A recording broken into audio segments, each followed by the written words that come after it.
Some killers hide in the shadows. Others follow you into the bathroom stall, wait 5 minutes, and drag your body through the emergency exit behind the dumpster. There was nothing supernatural about them. No mask, no warning, just a routine. A truck, a highway, a woman, and then nothing. Between 1992 and 1999, 11 women were abducted and murdered across the southern United States, all within close proximity to Interstate 40. Most were last seen alone at truck stops, low-cost motels, or rural rest areas between 11 p.m. and 4 a.m. The killer selected victims in places with minimal surveillance, poor lighting, and long stretches between jurisdictions. His targeting was opportunistic, but his method was consistent. Every woman disappeared from a location with no working security cameras, limited staffing, and large vehicle turnover. Their bodies, when discovered, were stripped of identifying items, chemically cleaned, and often missing external signs of trauma. The primary cause of death in 8 of the 11 cases was ligature strangulation using a narrow cord or cable, confirmed by uniform compression marks on the throat. The killer used high-tensile wire, likely from industrial sources like cargo straps or winch cords, tightened from behind, cutting deep into tissue without breaking the skin. This method created less external blood, which helped with cleanup and delayed detection. Before we begin, tell us where you're watching from and what time it is right now. We love to know how far these stories travel. And don't forget to subscribe, because these cases might be the one you never saw coming. The victims were found scattered across 4 states: Oklahoma, Texas, New Mexico, and Arizona. In each case, the disposal site was located within 5 miles of a highway ramp, often down gravel maintenance roads or beneath remote overpasses.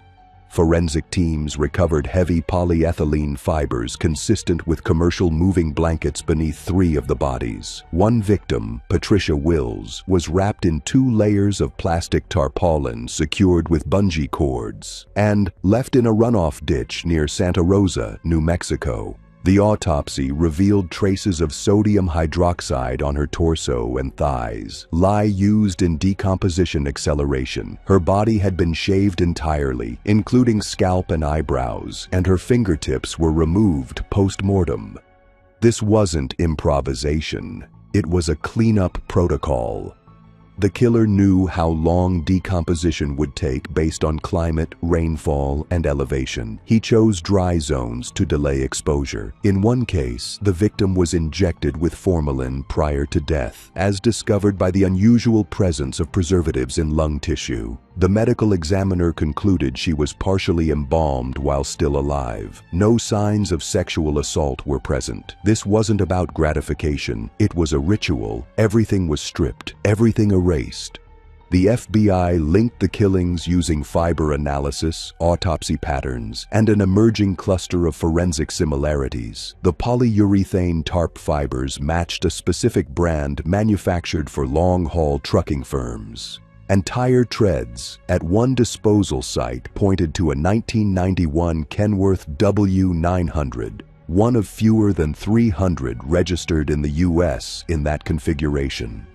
Shipping manifests cross-referenced against vehicle logs revealed that one independent driver had crossed paths with 9 of the 11 victim locations within 24 hours of their disappearances. His name was Claude Bennett, a 48-year-old former Army mechanic turned long-haul independent contractor with no fixed residence, operating under a shell company based in El Reno, Oklahoma. Bennett drove alone. His truck was registered under a leasing LLC that rotated ownership every 2 years. His CB radio handle never stayed the same for more than a month. He paid for fuel in cash. When stopped for inspections, he kept everything within regulation. Logbooks were precise. Load weights were legal. But when agents finally impounded his truck in March 1999 after a failed DOT inspection in Flagstaff, what they found changed the case from suspicion to certainty. Hidden beneath the sleeping cabin was a false storage compartment, accessible only by removing 2 carpet panels and a floor bolt. Inside were 5 bundles of trash bags, bleach bottles, surgical gloves, plastic sheeting, and a hunting knife coated with trace amounts of blood, too degraded for DNA. The truck's walls were lined with reflective insulation to retain temperature. A battery-powered fan system vented chemical smells through the chassis. A GPS was mounted inside the rear wall, not on the dashboard, suggesting that navigation was done privately, without public display. The trailer had a reinforced winch and a drainage outlet in the corner, evidence of washing something down repeatedly. Swabs taken from the outlet revealed degraded tissue belonging to 3 different victims, all previously considered missing until DNA confirmation matched family samples. One fuel receipt placed Bennett in Amarillo, Texas, the same night a rest stop witness reported seeing a woman escorted by a man into the cab of a white Kenworth with red trim. The victim's remains were recovered 8 weeks later beneath the remains of an abandoned trailer foundation, 5 miles off Route 385. She had been shaved, cleaned, wrapped in polymer tarp, and placed in a fetal position. A brick had been lodged inside her chest cavity post-mortem, likely for weight, possibly for symbolism. The timeline lined up. So did the geography. Bennett's cargo manifests showed routes through every state linked to the murders, always within 36 hours of the abductions. No one ever saw the crimes happen. He had no record, no family, no fixed address. His route covered over 700,000 miles in 7 years. But every piece of his system was designed for removal, of evidence, of memory, of identity. The women he killed were never buried. They were discarded, like they were never meant to be found. The FBI used the impound to launch a full forensic investigation on Bennett's truck. Over 900 fibers were extracted from the sleeper cabin, trailer floor, and hidden compartments. 73 of those matched victim clothing samples. 3 of the bodies yielded partial prints and degraded epithelial cells. The bleach used on all remains was a high-purity concentrate sourced from a janitorial supplier in New Mexico, one of only 12 regional bulk distributors serving independent contractors. Purchase records confirmed a buyer under the alias Curtis Blake had ordered the same brand 5 times over 3 years. Surveillance footage at the supplier's Albuquerque pickup center showed a man matching Bennett's build and gait. Though he wore a hat and sunglasses, gait analysis software linked his stride and hip tilt to earlier traffic stop body cam footage of Bennett's walk from his cab to the rear trailer. Inside Bennett's cab, hidden within a welded drawer behind the driver's seat, was a folder containing maps of rest areas across Interstate 40 and Interstate 10, marked with handwritten stars and notes. Phrases like "good angle," "no light pole," "no patrol," and 3 a.m. ideal were scrawled in red pen across dozens of interstate rest zones. Alongside the folder was a laminated checklist labeled Sequence, listing gloves, tarp, bleach, drain, wipe, strip, bind, compress, silence, wrap, dump, rinse. On a USB drive recovered in the drawer, investigators found scanned copies of fake shipping manifests, altered logbook entries, and 51 photographs, all of them of asphalt, exit signs, drainage ditches, overpasses, and empty gravel shoulders. No victims, no selfies, just the places they disappeared. The arrest came without resistance. Bennett was tracked to a roadside diner near Holbrook, Arizona in late March 1999. He was sitting alone, eating scrambled eggs and reading a newspaper. No weapon was found on him. When detained, he asked if the truck had been searched. When informed that it had, he went silent. No confession was given. No comment was made during the interview. But the evidence rendered one unnecessary. In court, prosecutors presented a case constructed almost entirely from circumstantial and forensic alignment. No eyewitnesses saw the murders occur, but tire impressions, chemical compositions, route logs, time-stamped fuel purchases, and fiber matches sealed the conviction.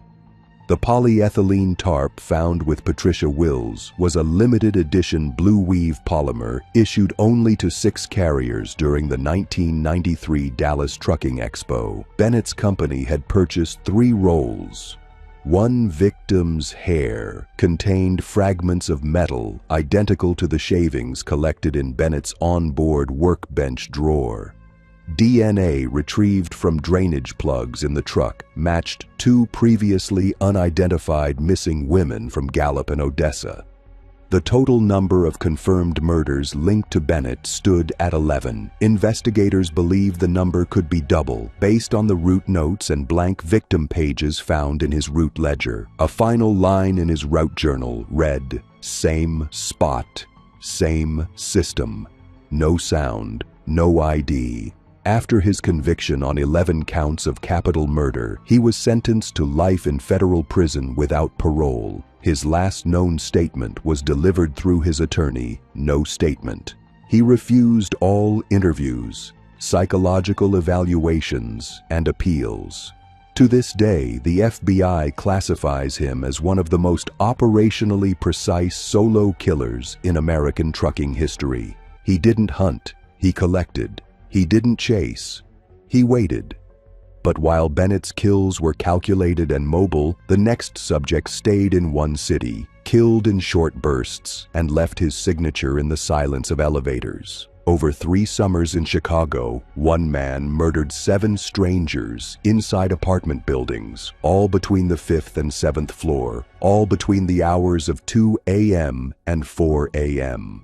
His kills had no common motive, but one thing in common. Each body was discovered slumped in front of an open elevator door, stripped of identification, and soaked with ammonia. The press never gave him a name. The police knew him only by surveillance, gloves, hoodie, hat, and a stolen key card. He came, he killed, he vanished. Bennett killed over highways, relying on isolation and motion to keep himself undetected. But the man who came next didn't need to cross state lines. He found all his victims in a 10-mile radius. He didn't need a sleeper cab or chemical storage. All he needed was a screwdriver, a key card, and 90 seconds. Between 1997 and 2000, a string of elevator deaths began stacking across downtown and South Side Chicago apartment complexes. 7 murders occurred over 3 summers, each between late June and early September, always during pre-dawn hours, always on mid-rise residential buildings between 5 and 10 stories high.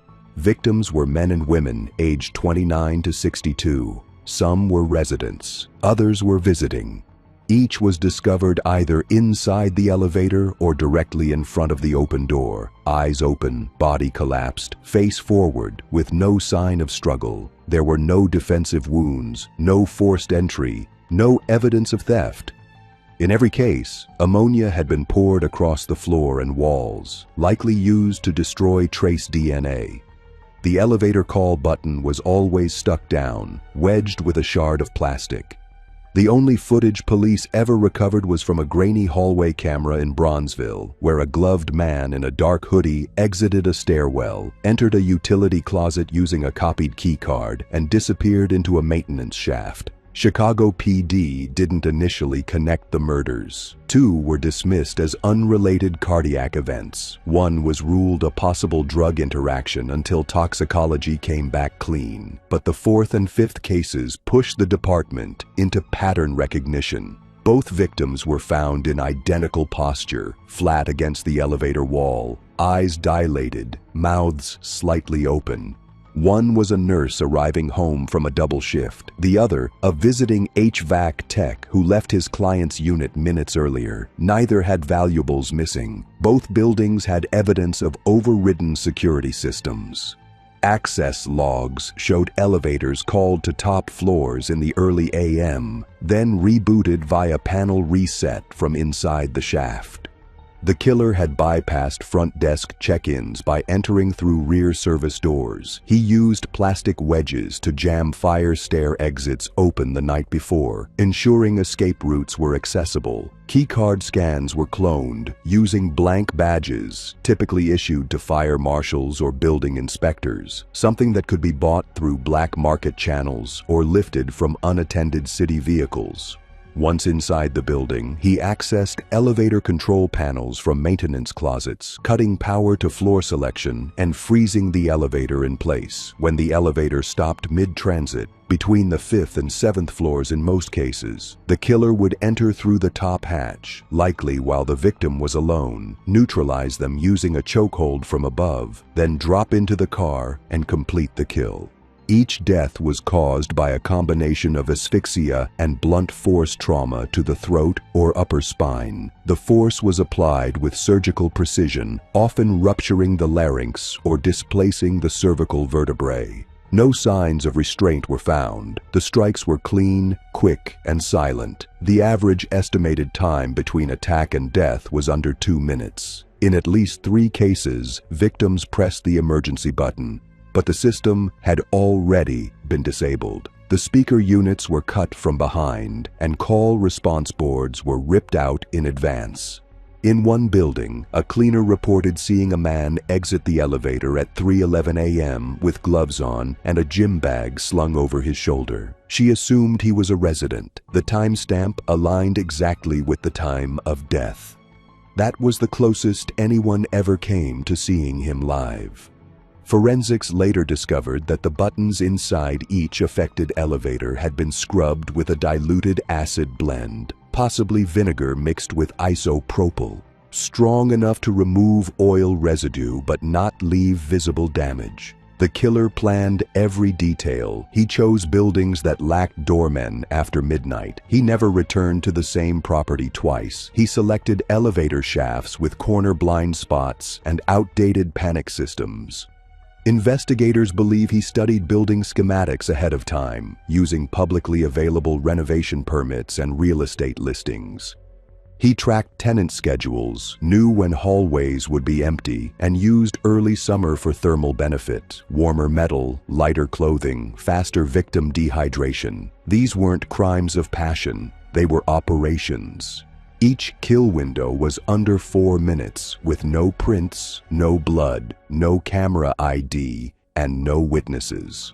What unnerved detectives most wasn't the kills, it was the setup. The man knew vertical infrastructure. He knew access override points, emergency procedure gaps, and ventilation delays. He timed his exits to coincide with shift changes in local security firms. He used low-traffic alleys for departure, carried no visible weapons, and left 0 biological trace. If Bennett had built a moving kill chamber in a truck, this man built his inside a 7x5 metal box suspended on steel cables. Both used enclosed, transitional spaces. Both made the victim disappear from routine life without a scream. But while Bennett was caught by overconfidence and physical evidence, the elevator killer left nothing behind except a body and an open door. The break in the elevator killer case came not from a surveillance camera or a fingerprint, but a piece of plastic jammed into an elevator button. Crime scene techs had recovered 6 identical fragments across 4 of the 7 scenes, all shaped like sharpened wedges.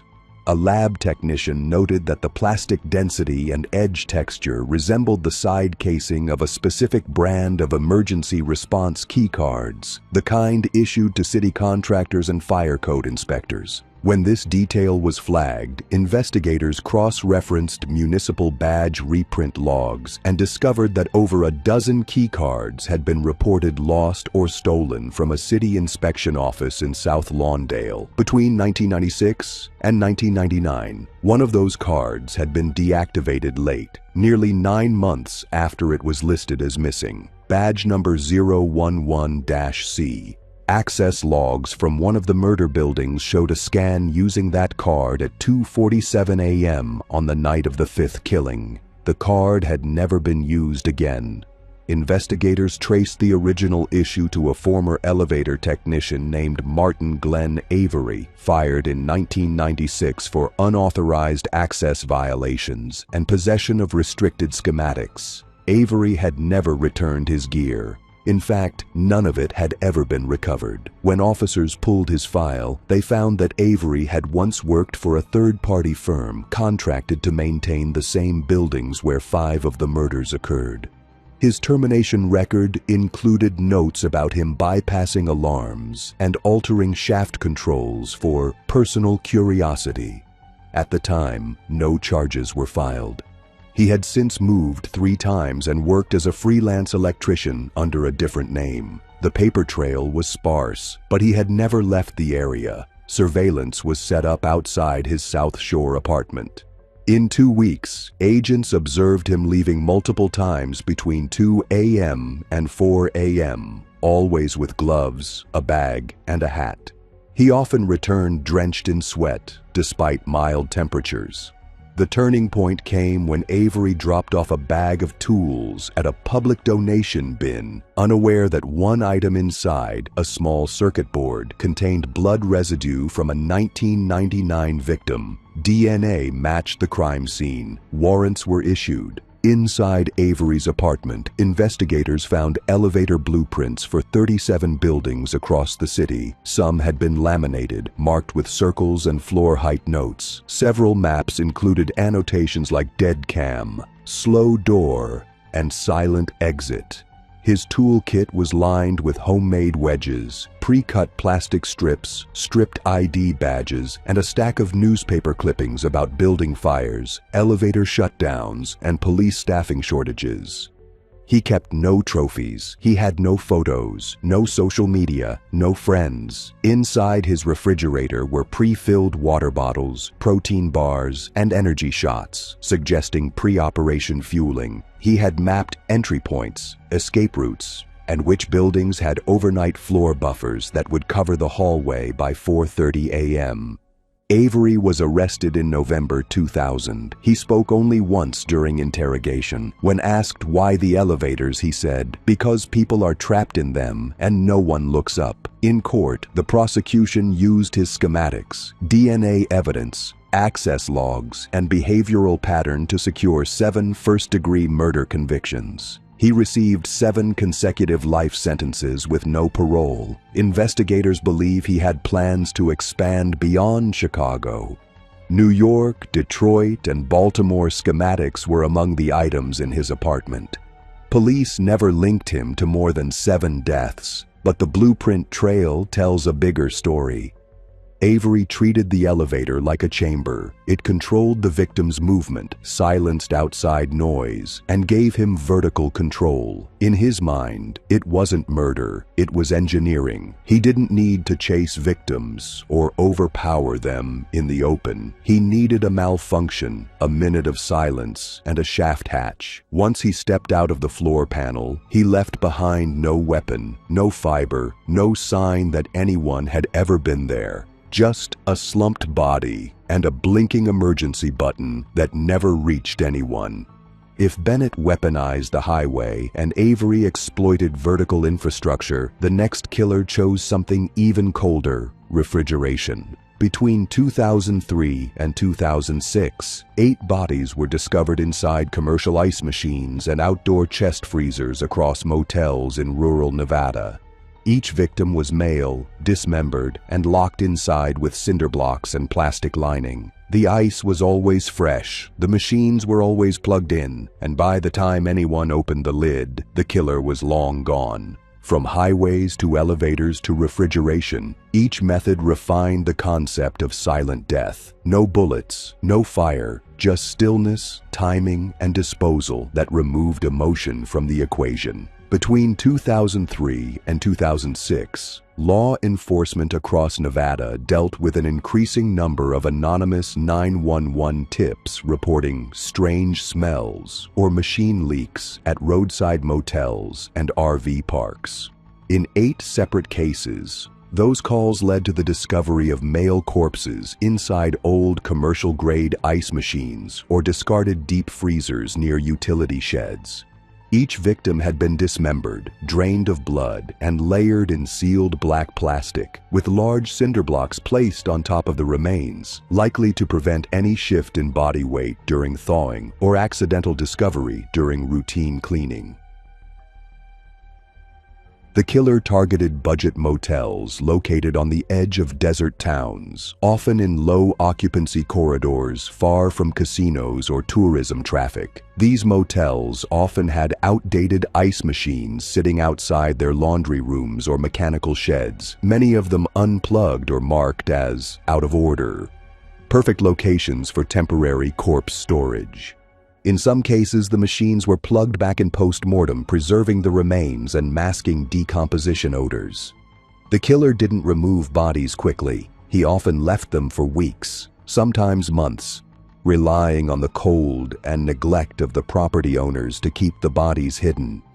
Autopsies revealed precision cuts across all victims. Arms and legs were separated at major joints with clean, deliberate incisions made by a bone saw or industrial reciprocating blade. No evidence of torture or hesitation marks was present. The torsos were drained through a mid-abdominal puncture and wrapped in 2 layers of polyethylene before being compacted into a fetal position to fit inside the containers. The heads were placed separately, often sealed in individual bags with lime powder and duct tape. Some corpses were found with moisture-absorbing pads, similar to those used in meat packaging. The choice of victims followed a loose pattern. All men, aged 30 to 55, with signs of itinerant lifestyle, recently released parolees, drifters, truck stop workers, or motel dwellers with no fixed address. Most were cash laborers, not reported missing for weeks, if at all. They had no credit history, no close relatives in the area, and limited digital footprints. In 2 cases, they had checked into the very motels where their remains were later found, under false names or with no identification. This made it difficult for investigators to even establish a victim pool, let alone a common link between the deaths. Each kill site showed signs of advanced planning. Room logs were manipulated. Security cameras, when present, had been disabled or redirected. In one motel, a maintenance log showed that the ice machine in question had been unplugged for 6 months. Then, according to a power audit, it mysteriously pulled 2.7 kilowatts for 4 hours on a random Thursday, the same night a guest checked out early and left behind a heavily cleaned bathroom. Forensic tests revealed trace amounts of blood in the shower drain, bleach residue in the sink trap, and a tiny fragment of black polyethylene lodged in the overflow valve. That room had been rented using a prepaid card and fake ID matching a string of other check-ins across Nevada and Utah. The killer was mobile. He used rental cars obtained with burner IDs, stayed no more than 2 nights in any location, and often checked in under false names like R. Kent, W. Lawrence, or J. Bowden. In one instance, a check-in log showed the name Matthew Carr. A police database search found over 30 fake IDs using that combination. Surveillance footage from the same motel revealed a man in a gray hoodie and baseball cap wheeling a duffel bag past the front office at 3:42 a.m. He entered the mechanical shed behind the laundry room and exited 14 minutes later, without the bag.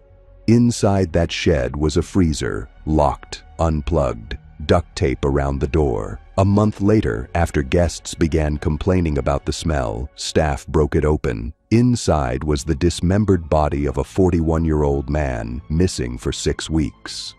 Every trace matched the killer's known pattern: sealed packaging, bone saw incisions, limb separation at major joints, no ID, no blood at the discovery site.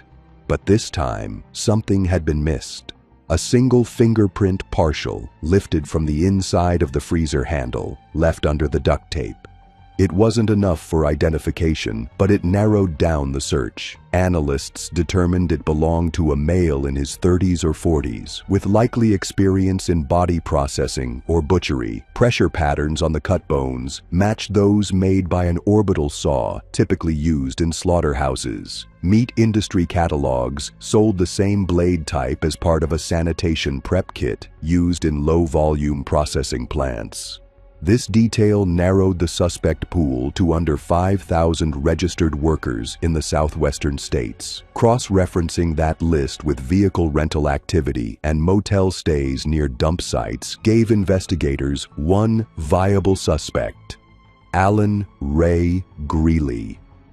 Greeley was a 39-year-old former sanitation worker turned mobile meat vendor. He had operated a traveling butchery service for remote ranches, moving between Utah, Arizona, and Nevada in a refrigerated panel van under the business name Ray's Prime Mobile Cuts. His van had been seen in several towns days before victims disappeared. He always paid in cash. No social media, no digital calendar, no fixed business address. He used motel rooms as temporary operating sites. Bathrooms became rinse zones. He brought his own plastic wrap, saws, and coolers. Once the body was cut, he placed it in the motel's ice machines or old freezers, taped them shut, and disappeared.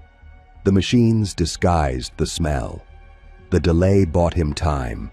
The key to Greeley's capture wasn't fingerprints, witnesses, or confession. It was refrigeration audit data. In 2006, federal agents conducted a quiet inquiry into cold storage energy consumption patterns across remote motel chains in Nevada and Utah. Over the course of 18 months, they identified 5 instances where old freezer units, officially logged as non-functional, were suddenly drawing high voltage for short, irregular bursts, usually between 1 a.m. and 5 a.m. Each of those dates aligned within a 48-hour window of a known victim's last sighting. In all 5 locations, one prepaid room had been rented under different names, but with the same fake ID number embedded in the magnetic stripe. Cross-referencing those timestamps with regional vehicle rental logs revealed that a white 2001 Ford Transit refrigeration van had been rented under the alias James Lowry at least 6 times, all from different branches, all paid in cash. Inside one abandoned freezer, the duct tape used on the seal matched a rare adhesive variety sold primarily to food sanitation crews. The same brand was found in a trash bin behind a ranch 20 miles away, where a meat cutting job had been completed the same week a body had appeared in Tonopah. Surveillance from a gas station near the scene showed a van matching Greeley's parked outside for 23 minutes. His final mistake came with the death of Travis Holt, a 38-year-old former oil worker whose body was found inside a covered ice machine beside a defunct trucker motel in Ely. For once, Greeley had rushed. A fragment of black plastic from his storage tote cracked and embedded into the victim's forearm during movement. Investigators recovered a partial serial number from the shard. The model, a discontinued livestock hauling crate, had only been sold to 37 individuals in the last 5 years. One of those buyers was Alan Ray Greeley. Agents obtained a warrant and executed a search on Greeley's van, which had been parked behind a remote mobile home near Battle Mountain. Inside, they found surgical bone saws, industrial-strength wrap, clamps, and a blood-stained apron marked with initials that matched a prior victim.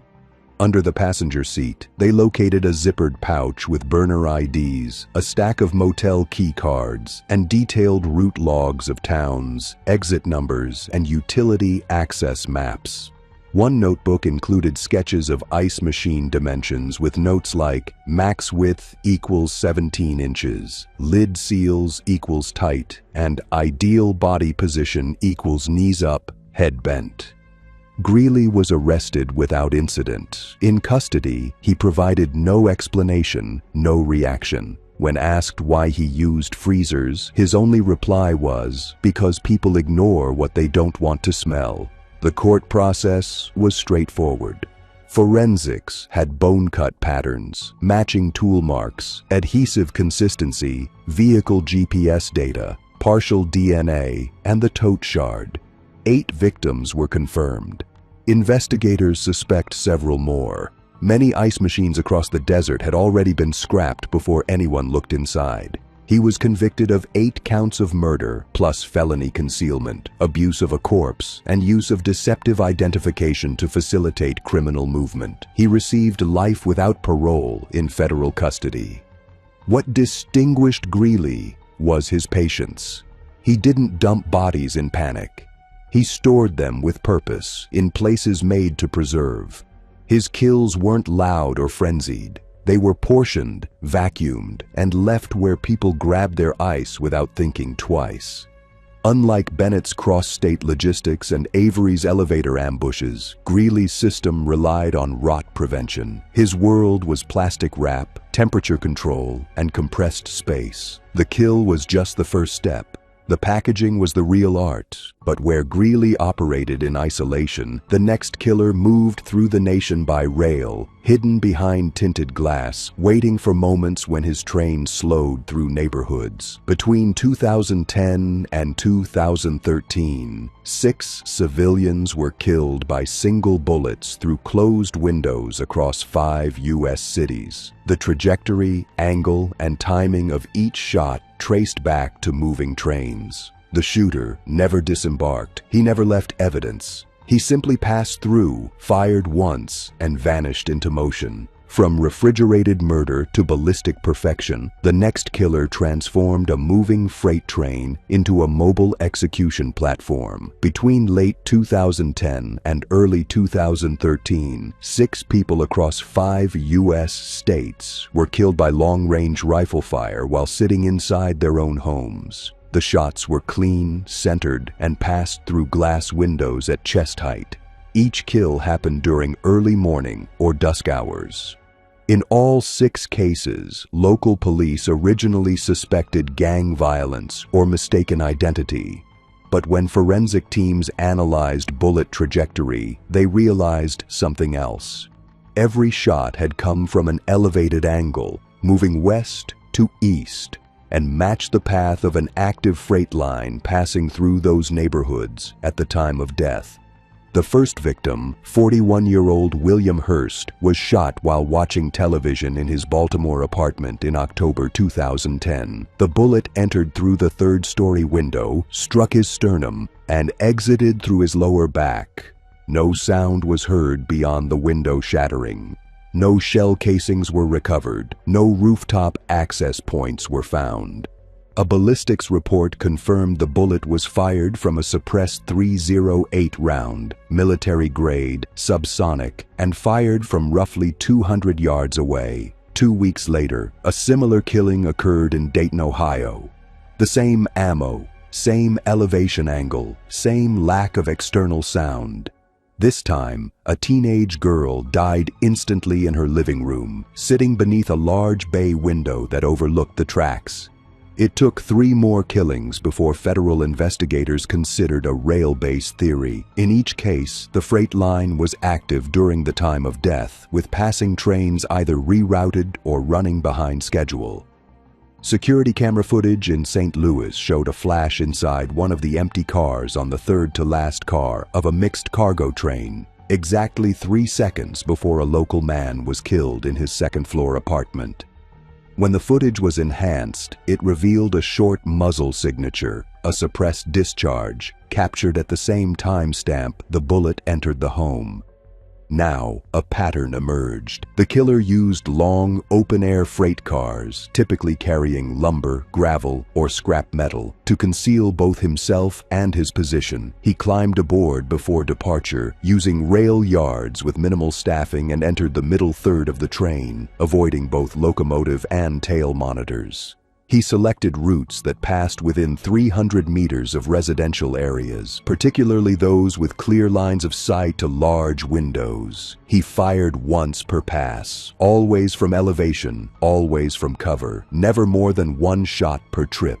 Investigators determined that the weapon used was a customized bolt-action rifle chambered for subsonic 308 rounds, fitted with a suppressor, thermal optic, and mounted on a bipod rig. Based on recovered bullet fragments and the clean entry-exit angles, it was likely stabilized using a tripod or bolted rest, meaning the killer had drilled mounting equipment into the wooden rail bed or metal car frame. Further analysis of train velocity, wind speed, and bullet drop led experts to conclude the shooter had adjusted for motion in real time, meaning the weapon was fired during movement, not when the train was stopped.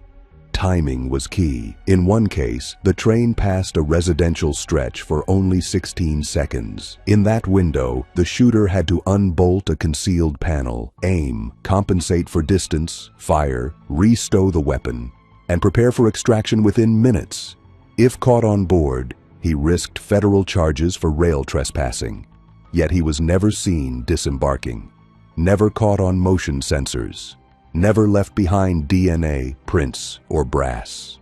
What stunned forensic analysts was the combination of mechanical precision and travel discipline. The killer didn't know the victims. He selected windows, homes, elevations. He used the train's schedule as a clock and its route as a barrel.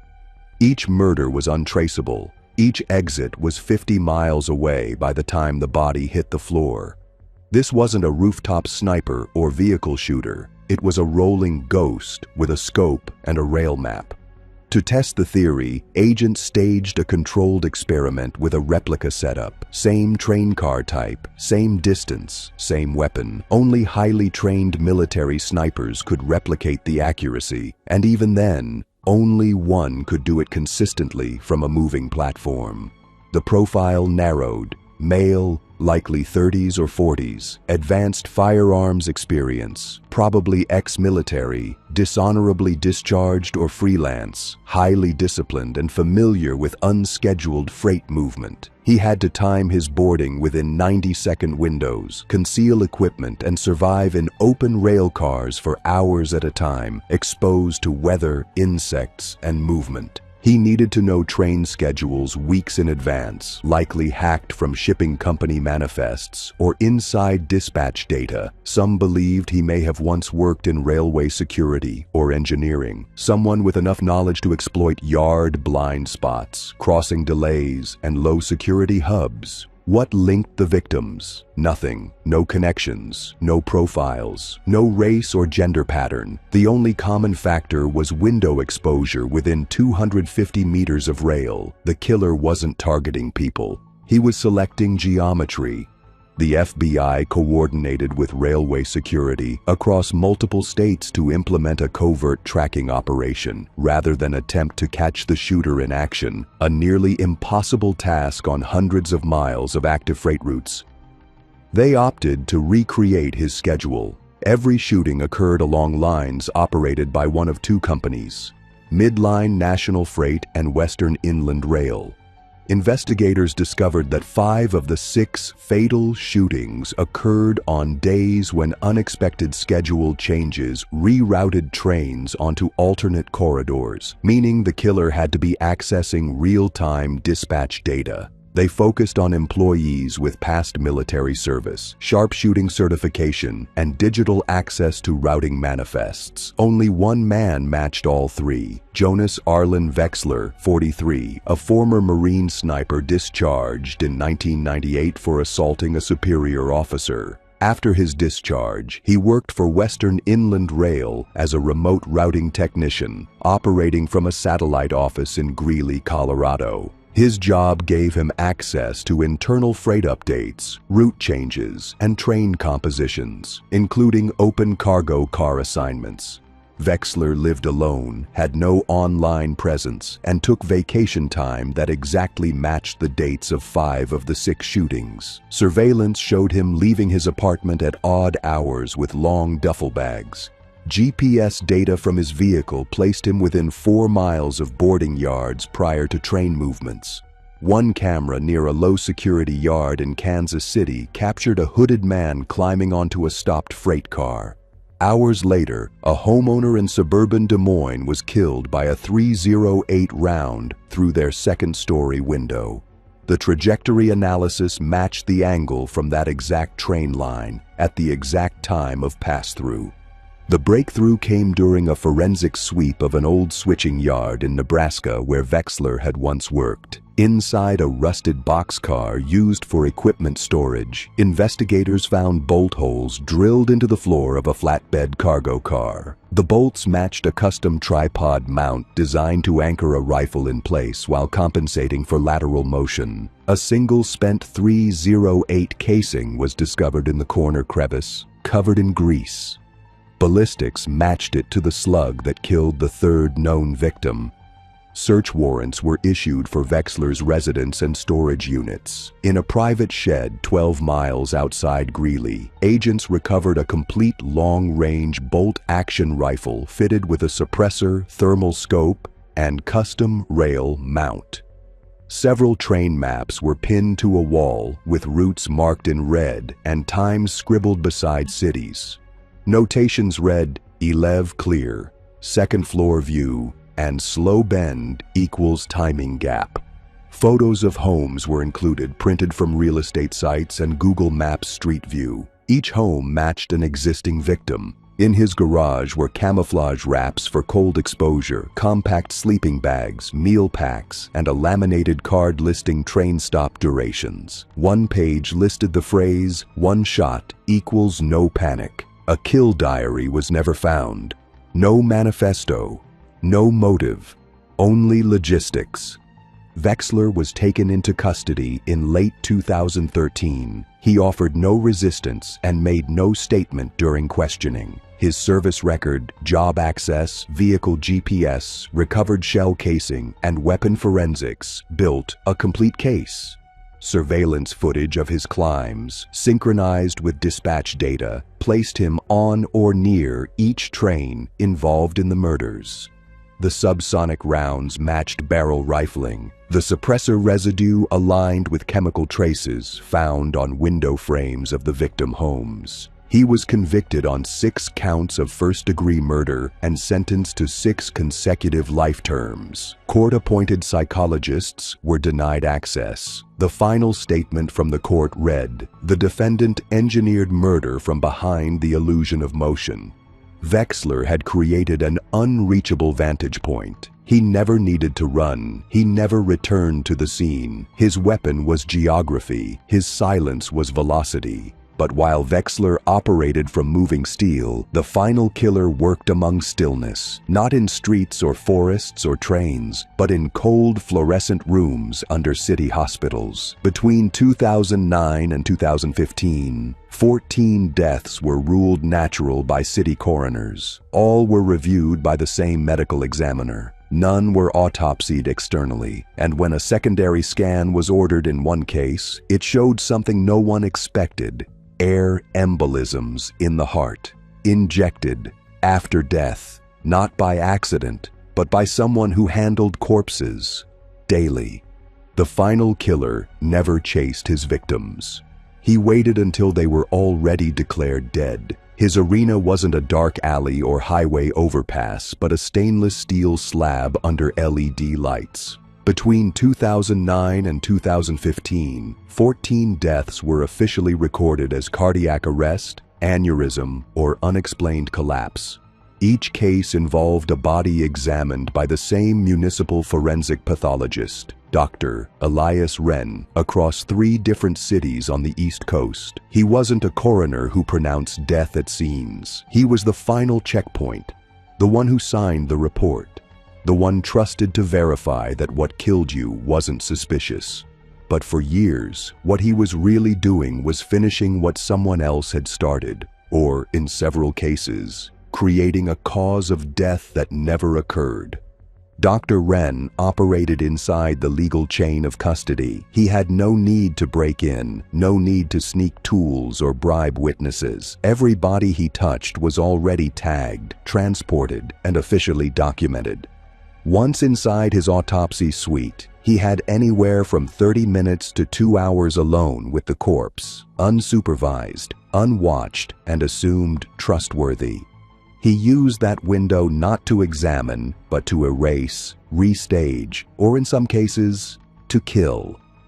Most of the victims were elderly, chronically ill, or had recently experienced trauma, making them ideal candidates for manipulation. If a death was expected, no one questioned it. If a report came from a licensed pathologist, no one repeated the exam. His method was clinical. Once the body was on the slab and vitals had ceased for at least 1 hour, Wren would use a butterfly catheter and surgical syringe to inject air into the right atrium of the heart or a central artery.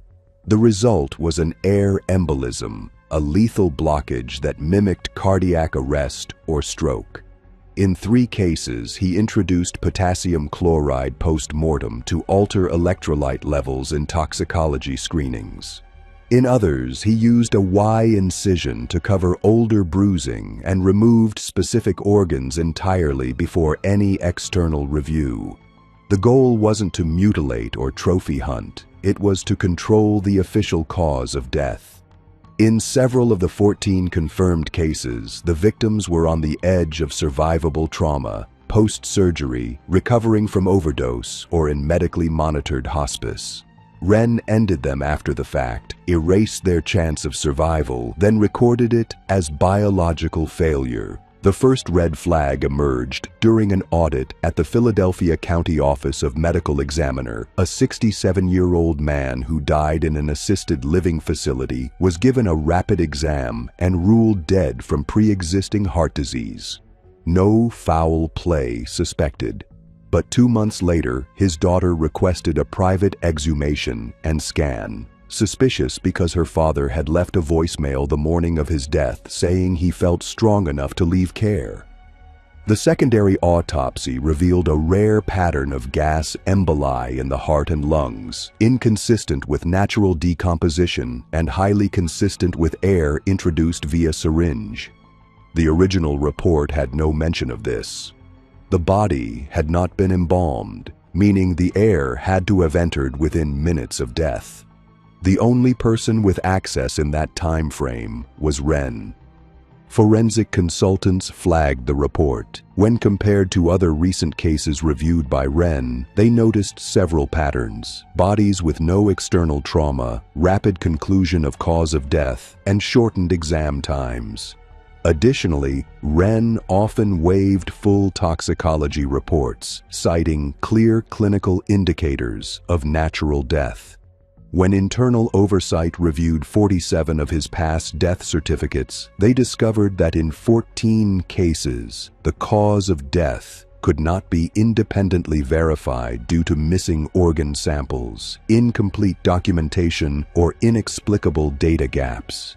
Each case involved individuals without family advocates, limited medical records, or victims whose pre-existing conditions made their deaths seem routine. The investigation expanded. At his final facility in Hartford, Connecticut, Wren had overseen the death certification of 7 people in just 3 months, 5 of whom had no full autopsy, only external examination and blood panels. In one case, the victim had collapsed at home after complaining of dizziness. Wren ruled it a spontaneous cerebral aneurysm. But when the family had a private CT scan done before burial, it showed blunt trauma to the back of the skull, impact consistent with a fall that could have been staged. Again, no mention in the original report, no open case. When the facility cross-checked morgue surveillance logs, they found that the camera in Wren's suite had been switched off for maintenance during 4 of the questionable deaths. One junior examiner reported that Wren routinely discouraged second opinions and often logged overtime alone, choosing late shifts with minimal oversight. A search of his office revealed detailed notes about injection timing, body temperature retention, and methods for altering post-mortem clotting to mask unnatural death. A binder labeled Protocol Management included laminated cards listing injection quantities, organ removal timestamps, and which conditions would likely go unquestioned by coroners. None of the victims had direct connections, no overlap in time of death. What unified them was opportunity and vulnerability. What made Wren disturbing wasn't rage, chaos, or emotional involvement. It was detachment, the way he categorized human life into forms, reports, and controllable variables. His kills weren't spontaneous. They were processed, like a final checkbox before burial. No one screamed. No one ran. No one even knew they were being murdered. Their lives ended under white lights, with gloved hands, surrounded by silence.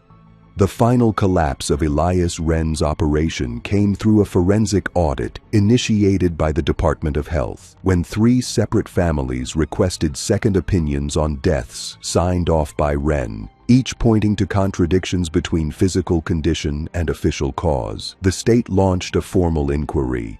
A third-party team re-examined 23 of Wren's autopsy reports, comparing them against tissue samples, CT scans, and exhumed remains. What they found was alarming. Inconsistencies in time-of-death estimates, evidence of embolism in bodies marked as natural failure, and repeated absence of critical organ systems that were supposedly analyzed. The most incriminating case involved a 56-year-old stroke victim whose autopsy claimed a massive cerebral hemorrhage with no external trauma, but an MRI ordered post-burial showed symmetrical bruising behind the ears. A sign of skull fracture, known as Battle's sign, usually caused by blunt trauma to the back of the head. Furthermore, internal examination showed a lack of fresh bleeding, meaning the actual stroke may not have happened at all. Wren's report had been marked closed after only 37 minutes of table time, unusually short for a full cranial examination. Investigators searched Wren's personal devices and recovered encrypted notes stored on a private hard drive. Once decrypted, they revealed dozens of entries detailing corpse access logs, timestamps, drug volumes, and kill procedures masked as medical shorthand. One entry read, July 14th, 82 million, baseline 97.1 degrees Fahrenheit. 3 cubic centimeters potassium chloride, 2 cubic centimeters air, no resistance. Another noted, delay 19 minutes post-mortem, brain soft, clot staging masked by temperature rise, no tox. Some entries matched real victim data, others are still unverified. When authorities searched his personal residence, they found hidden organ samples preserved in formalin, never logged, never disclosed, including a set of lungs with injected dye-mapping vascular expansion, likely part of his own experimentation. A locked drawer contained syringes, pharmaceutical vials not prescribed to the morgue, and partial copies of altered autopsy reports. He had been working quietly for 6 years, erasing the final seconds of people's lives in rooms designed to find truth. Wren was arrested in 2016, 1 year after being suspended during the investigation. He did not resist. His medical license was revoked. In court, prosecutors presented digital records, internal lab data, altered documentation, and tissue inconsistencies across 14 bodies. His defense claimed that all victims were already dead and that no crime had occurred, a legal gray area challenged by forensic ethicists. But prosecutors argued that deliberately staging cause of death, tampering with evidence, and post-mortem assault with intent to deceive constituted homicide under federal health law.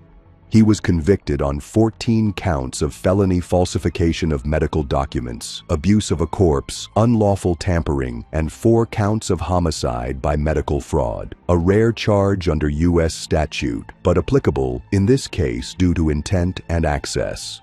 He received 4 consecutive life sentences and was banned from medical practice nationwide. Wren never confessed. He never apologized. His final statement to the court was clinical. Cause of death is a conclusion. I provided one. He didn't chase anyone. He didn't shoot or stab. He simply removed evidence until no one could ask questions. And by the time anyone did, he'd already zipped the bag and signed the report. Unlike the others, the long-haul executioner, the elevator ghost, the motel butcher, and the moving train sniper, Ren's kills required no planning beyond access. He stood where judgment ends and altered truth until death looked natural. If Wexler turned velocity into murder, Ren turned authority into silence. But when you pull back from the details, when you look at the 5 of them together, something colder emerges. A system that failed not once, but repeatedly. A country where killers didn't just hide in shadows. They walked into morgues, freight cars, hallways, and hotel lobbies, unnoticed, because they knew no one would be looking. 5 men, no connection, no shared ideology, no manifesto. They operated in 5 different states over 2 decades with 5 different methods of control: movement, elevation, refrigeration, structural entry, and institutional authority. None of them murdered in rage. None acted impulsively. None killed with visible emotion. What linked them wasn't motive, it was function. A clean execution system designed to avoid noise, delay discovery, and prevent forensic response. And each of them succeeded, not because they outsmarted technology, but because they predicted human behavior better than anyone expected.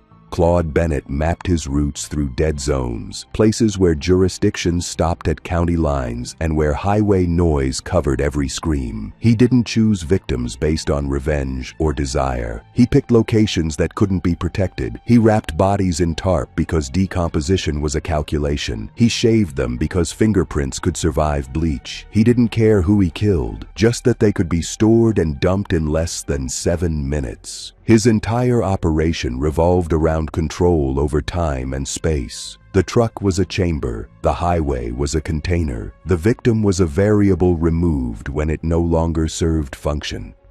Bennett never stayed in one place, and that was the point. Martin Avery built his murders inside infrastructure. His kills took place inside 6x6 steel boxes bolted into the cores of apartment towers. He never forced his way in. He walked through service doors. He never ran. He used gravity and floor schematics to track elevator blind spots. His strikes were delivered from above. His tools were gloves, jammers, wedges, and control panel overrides. Every part of the elevator experience, door delay, button press, panic response, was studied, documented, and manipulated. Avery waited for the moment a person was trapped, alone, suspended. He dropped in, killed, erased, and vanished upward. The system never tracked his exit. The body was always found slumped, mouth open.